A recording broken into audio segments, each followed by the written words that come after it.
Assalamualaikum warahmatullahi wabarakatuh.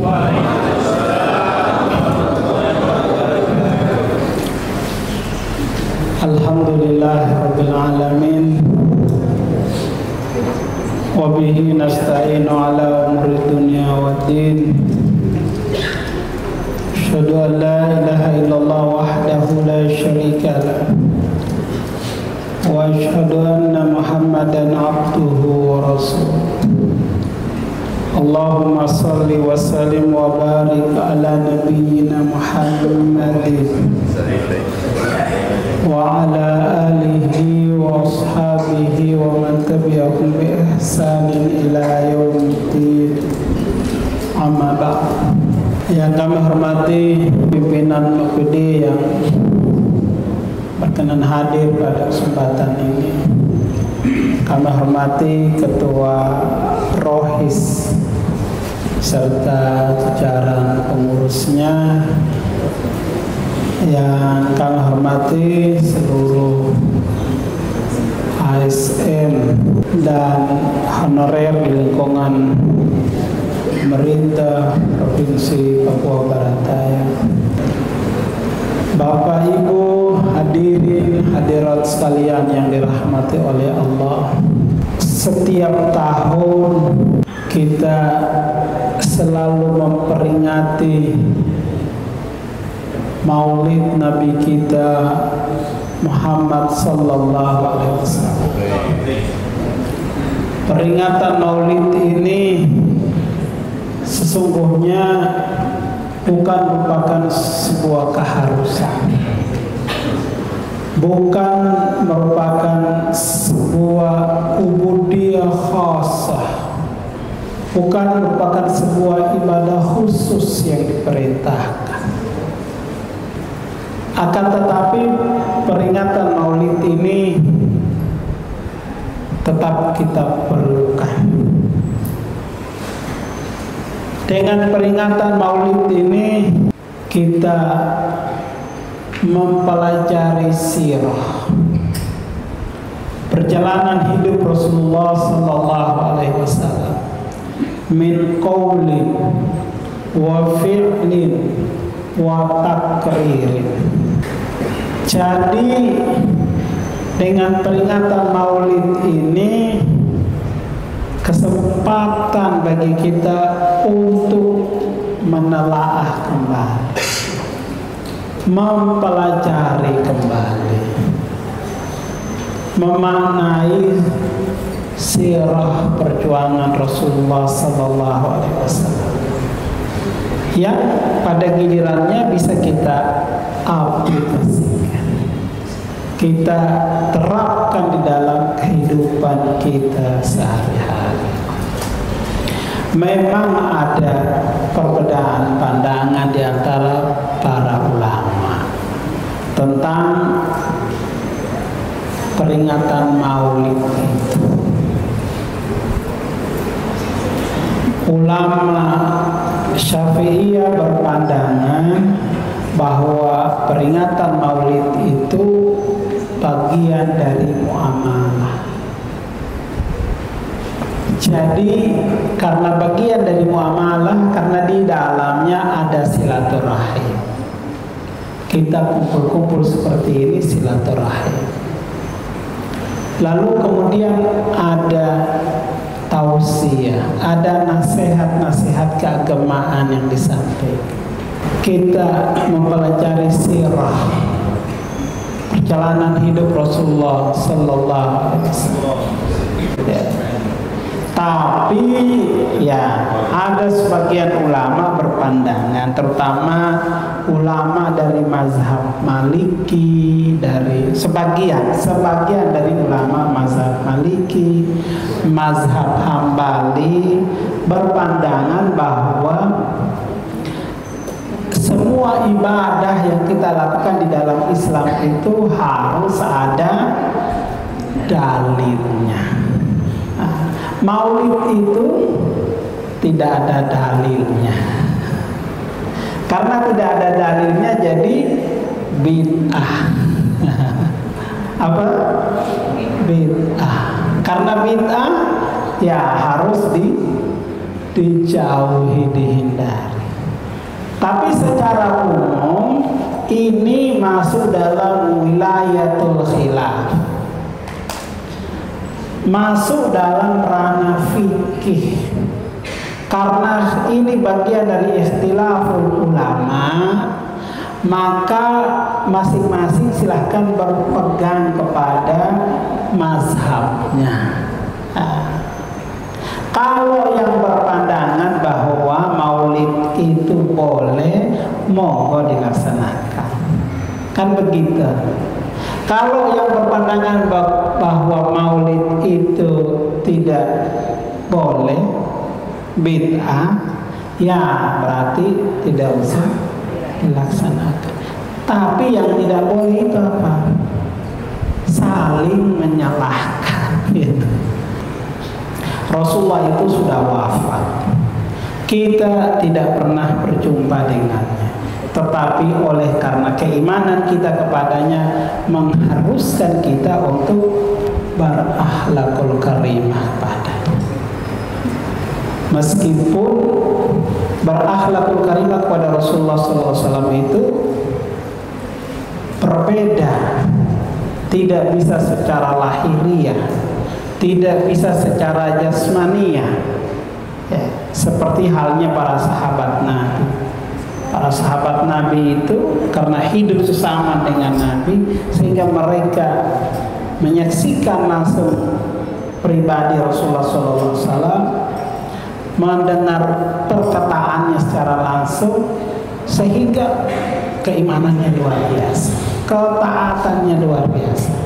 Kita tidak hidup sesama dengan Rasulullah, tapi kalau di antara Bapak Ibu ada yang mengaku bahwa dia bisa bercakap-cakap langsung dengan Rasulullah, itu orang Jawa bilang wong gendeng.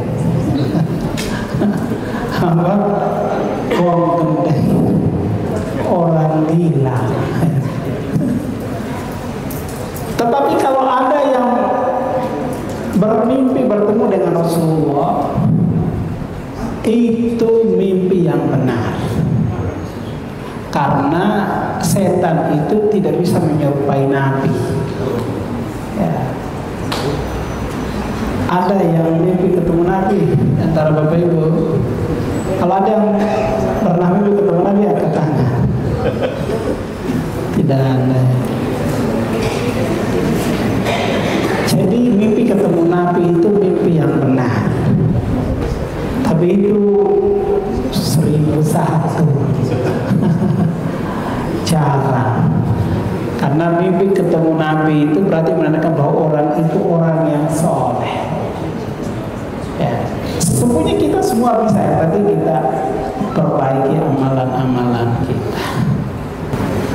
Nah, Bapak Ibu hadirin hadirat sekalian yang dirahmati oleh Allah, karena kita tidak berjumpa dengan Rasulullah secara langsung, maka ada beberapa keharusan yang mesti kita lakukan sebagai bentuk manifestasi dari keimanan kita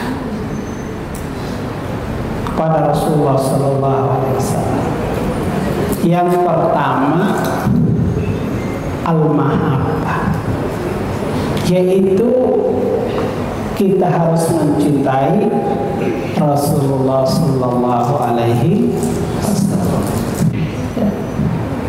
Di dalam surat At-Taubah ayat 24, Allah Subhanahu wa taala berfirman, "Qul in kana aba'ukum wa abana'ukum wa ikhwanukum wa azwajukum wa ashiratukum wa amwalun iqtaraftumuha wa tijaratun takhshawna kasadaha wa masakinu taradawnaha ahabba ilaikum minallahi wa rasulih wa jihadin fi sabilih fatarabbasu hatta ya'tiyallahu bi amrih wallahu la yahdil qaumal fasikin." Qul in kana aba'ukum, katakanlah jika sekiranya bapak-bapak, wa abana'ukum, anak-anakmu, wa ikhwanukum, saudara-saudaramu, wa azwajukum, istri-istrimu, wa ashiratukum, keluargamu, wa amwalu diktaraftumuha, harta yang kamu usahakan, wa tijaratun tahsyawna kasadaha, perniagaan yang kamu khawatiri kerugiannya, wa masakinu taradawnaha, rumah-rumah tempat tinggal yang kamu sukai, ahabba ilaikum, lebih kamu cintai, minallahi wa rasulih, daripada Allah dan Rasulnya, wa jihadi fi sabilih, dan juga berjihad di jalannya, fatarabbasu hatta ya'tiyallahu bi amri, maka tunggulah hingga Allah mendatangkan keputusannya. Allah tidak memberi petunjuk kepada orang-orang yang fasik.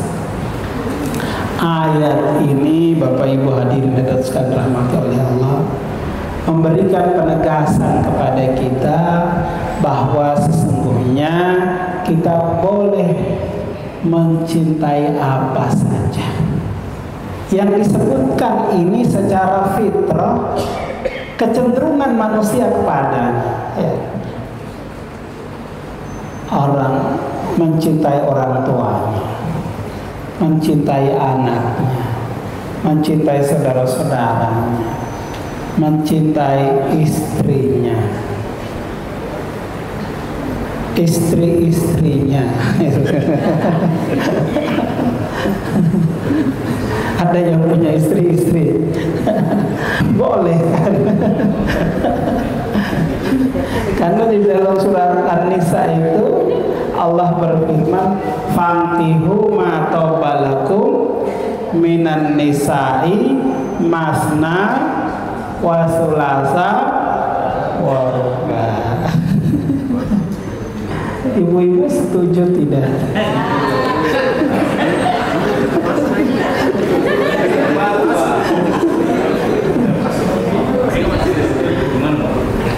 Boleh ya. Perintahnya fankihu, nikahilah itu. Ma tawbalakum minan nisa, matna 2, wa sulasa 3, wa ruba 4. Jadi boleh langsung 2. Tapi kayaknya Bapak di tempat depan ini tidak ada ya. Ini wajah-wajah takut semua. Oh gitu ya. Ayatnya berlanjut. Karena ada kelanjutan ayatnya, kata Pak kalau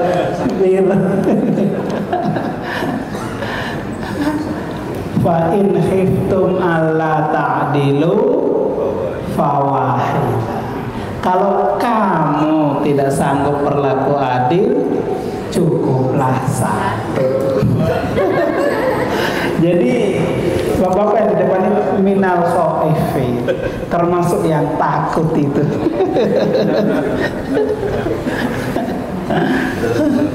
Nah, Bapak Ibu hadirin hadirat sekalian yang dirahmati oleh Allah, ada 4 sifat Nabi yang wajib kita ketahui. Ini bagian terakhir yang akan kami sampaikan. Ada 4 sifat Nabi yang wajib kita ketahui: sidik, fatona, amanah, tablik. Ini 4 sifat wajib yang ada pada Rasul, dan itu bisa kita teladani, itu bisa kita amalkan di dalam kehidupan kita sehari-hari. Apalagi kita sebagai ASN yang fungsinya adalah memberikan layanan kepada masyarakat. Yang pertama itu sidik. Sidik itu artinya jujur. Jadi jujur atau benar. Ya, maksudnya adalah setiap ucapan Nabi itu tidak pernah berbohong. Ya. Wahyu yang disampaikan kepadanya itu disampaikan apa adanya. Al-Quran yang diturunkan itu 30 juz itu 114 surat itu tidak ada satu ayat pun yang dikurangi, ditambahkan, jujur benar apa adanya yang disampaikan. Nah, sifat ini harus kita miliki, ya, sidik dalam kaitan dengan tugas dan pelayanan kita pada masyarakat. Melayani masyarakat itu harus jujur. Terutama kalau kita berhadapan dengan layanan publik. Tetapi juga ya kalau kita diberi tanggung jawab untuk mengelola keuangan, itu harus jujur. Bayar gaji harus jujur. Tidak boleh dikurang-kurangi. Ya. Kalau menerima dari masyarakat, ada pembayaran pajak dan lain sebagainya, terima dan salurkan sesuai peruntukannya. Tidak boleh dikurang-kurangi. Tidak boleh diambil yang bukan bagian dari haknya. Kalau sifat ini kita pegang, kita pedomani, tenang hidup kita. Kan kalau kita ambil hak orang lain itu, kita tidak akan tenang. Dikejar-kejar oleh rasa ketakutan, kekhawatiran, was-was.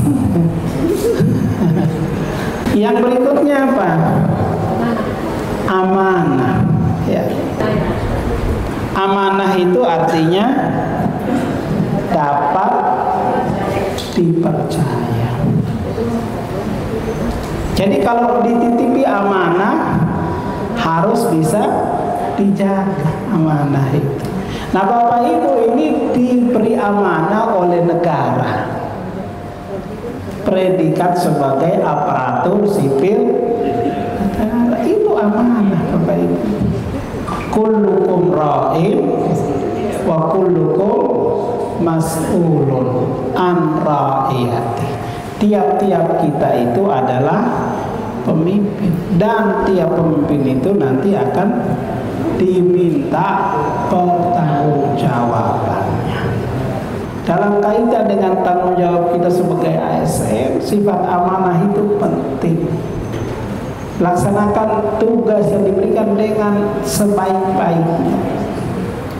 Amanah yang disampaikan, dititipkan itu sampaikan kepada para penerima. Jangan kita kurang-kurangi amanah itu. Itulah sebabnya Nabi itu mendapatkan gelar sebagai Al-Amin, orang yang bisa dipercaya. Kenapa bisa dipercaya? Karena dia jujur. Amanah selalu disampaikan kepada para tanpa dikurangi sedikit. Kalau sifat ini kita bisa miliki di dalam kehidupan kita sebagai ASN, insya Allah hidup kita akan bahagia, tenang. Ya. Lalu sifat yang ketiga apa? Fatona. Apa fatona? Cerdas dan pintar. Wah, memang luar biasa ibu-ibu ya. Kita ini harus memahami tugas kita. Lakukan tugas kita secara profesional. Ya. Cerdas. Ya. Jangan sampai begitu kita mau melayani masyarakat, kita bingung apa yang akan kita laksanakan. Jangan sampai kita itu jadi orang yang malas. Malas apa? Malas bekerja, malas belajar. Sehingga kita tidak up to date. Jadi belajar itu, kata Imam Syafi'i, hanya boleh berhenti kalau kita sudah mati. Gitu. Ya, kita itu jangan sampai berhenti untuk belajar. Tabligh itu apa? Menyampaikan kebaikan. Memang ibu-ibu ini hebat-hebat semua. Jadi tabligh itu sifat menyampaikan kebenaran. Qulil haq walau kana mur. Katakanlah sesuatu yang benar itu walaupun pahit didengar. Jadi tugas kita menyampaikan kebenaran itu, sampaikan saja. Balighu anni walau ayat. Sampaikan kebenaran itu dariku walaupun hanya satu ayat. Jadi tugas kita ini, Bapak Ibu, kita semua ini adalah mengemban tugas sebagai warasatul anbiya, sebagai pewaris tugas para nabi. Jadi kita semua wajib berdakwah, menyampaikan kebenaran pada semua, ya, tentang al-amru bil ma'ruf wa nahyu anil munkar. Tabligh, sampaikan saja. Dan menyampaikan kebenaran itu tidak harus berceramah. Ya, kalau ada yang bisa berceramah, monggo, itu baik. Tapi kalau tidak bisa, jangan dipaksakan. Ada hal-hal lain yang bisa kita lakukan. Sebagai ASN, Bapak Ibu, laksanakan saja tugasnya dengan benar. Tunjukkan akhlakul karimah sebagai seorang muslim dalam layanannya. Begitu rapat atau ada tugas kantor tapi datang waktu sholat, pergi sholat. Tunjukkan akhlak kita sebagai seorang muslim. Itu bagian dari dakwah kita. Apalagi Bapak Ibu sebagai ASN, tunjukkan itu. Insya Allah kalau ini kita laksanakan dengan baik, keempat sifat ini, amanah, sidik, tabligh, fatwa. Kalau itu kita terapkan, maka kita akan menjadi ASN yang bisa menjadi teladan di tengah masyarakat Papua Barat Daya. Burung Papua, burung cendrawasih. Cukup sekian dan terima kasih. Billahi taufiq wal hidayah. Wassalamualaikum warahmatullahi wabarakatuh.